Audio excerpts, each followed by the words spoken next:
For the Love of Music, The Remarkable Story of Maria Anna Mozart. By Elizabeth Ruch, paintings by Stephen Johnson and Lou Fancher.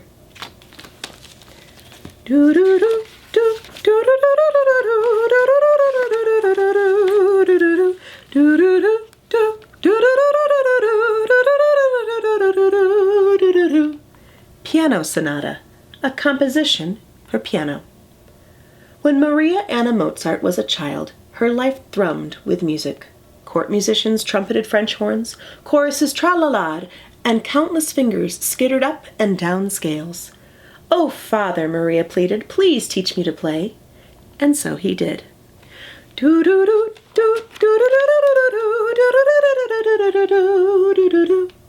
The first movement, where musical themes are introduced. Maria pressed the smooth keys, and notes fluttered out like a fountain, like raindrops on a puddle, like a warm wind. Whenever Maria practiced, her squirmy little brother would snuggle into the folds of her skirt. As Maria's fingers raced across the keyboard, Wolfgang would become still. When she finally laid her hands in her lap, the notes rang on in their ears. Then one day, Wolfgang reached his pudgy fingers towards the keys.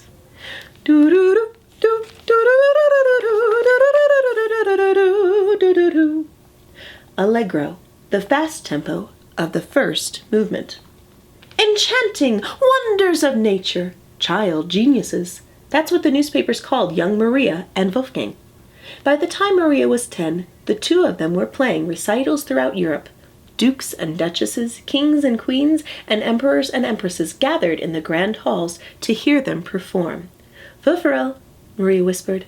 "Just look at the crowd. So many elegant people, so many beautiful clothes."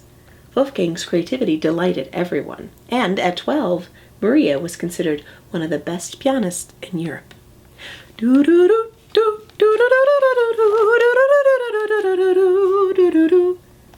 Development, where the themes of the first movement are explored.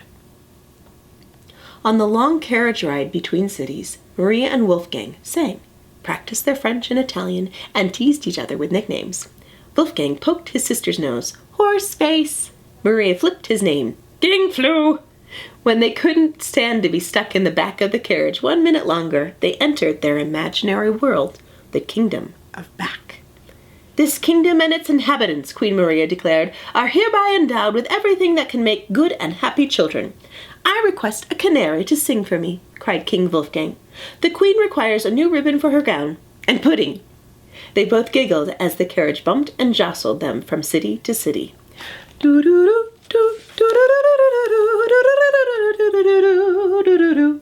While in England, their father fell ill. "Hush," their mother told them. "You must be quiet." "But can't we play?" they pleaded, sliding onto the piano bench. "No, let him rest." So the children huddled in a corner and made music in their minds. Wolfgang composed his first symphony, and Maria wrote it down. "Remind me to give something good to the horn," Wolfgang said. And she did. The house was silent, but Maria and Wolfgang imagined a symphony that sounded like laughter, like whispering secrets in 3 languages, like children at a court dance.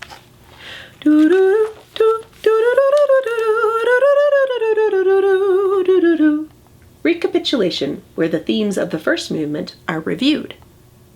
When the carriage finally clattered back into Salzburg a few years later, everyone exclaimed, "Oh, how you've grown! How handsome you both are!" And Maria and Wolfgang played their instruments more beautifully than ever. Coda, an ending.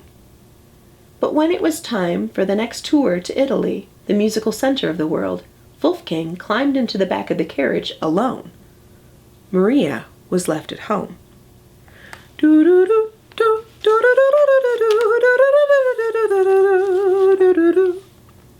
The second movement, often slower.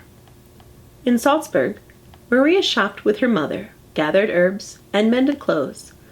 "I'm going to take Miss Pimps for a walk," she called.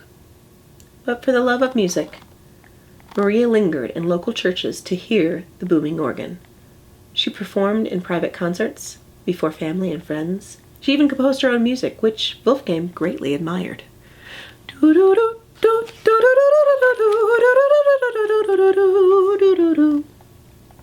The third movement, dance-like. When Wolfgang returned home, he wrote his very first piano duet to play with his big sister. "Let me see," she said, grabbing the sheet music and hurrying to the piano. Both parts of the duet were difficult. At the piano, their arms intertwined, Maria and Wolfgang were equals. The fourth movement, the final movement. Memories of their travels washed over them. "Remember when you climbed on the Empress's lap?" Maria said, laughing. Wolfgang blushed. "I even gave her a kiss." "And all those pieces we played at the Archbishop's birthday. They were exquisite." Too soon, Wolfgang left again for another tour. Maria sobbed so hard, she got sick.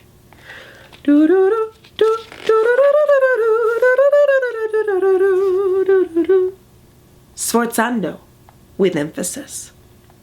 But for the love of music, Maria kept playing. "Father, bring me more fugues from the cathedral," she begged, and her playing became even more brilliant.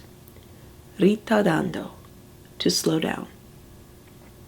Maria eventually married and moved to a tiny town far from her musical life in Salzburg.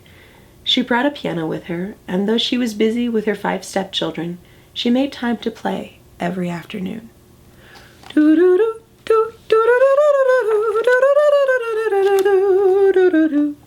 Fermata, in which everything stops. But during the first icy winters on the lake, her piano warped, keys stuck, and strings went out of tune. Still, for the love of music, Maria played on.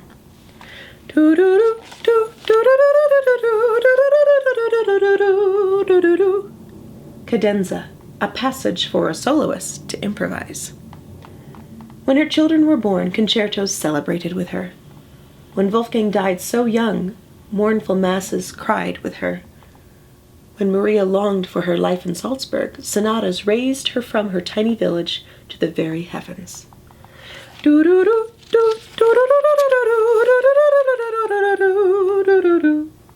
Finale, the last piece of music in a concert. After her husband died, Maria turned to Salzburg. She practiced with court musicians, performed in private concerts, and taught promising young pianists.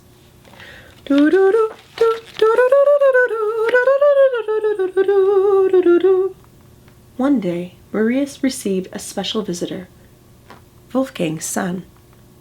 "I see Wilfried in you," she said, laying a hand on his shoulder.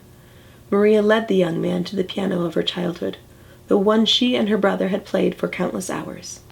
Maria's nephew reached for the smooth keys. The tone of the piano was soft, the notes rich. Maria was transported to the courts of Europe, where she'd performed for kings and queens, where she played duets with her brother, their arms intertwined. Maria sat beside her nephew. Together, she and Wolfgang's son played and played for the love of music.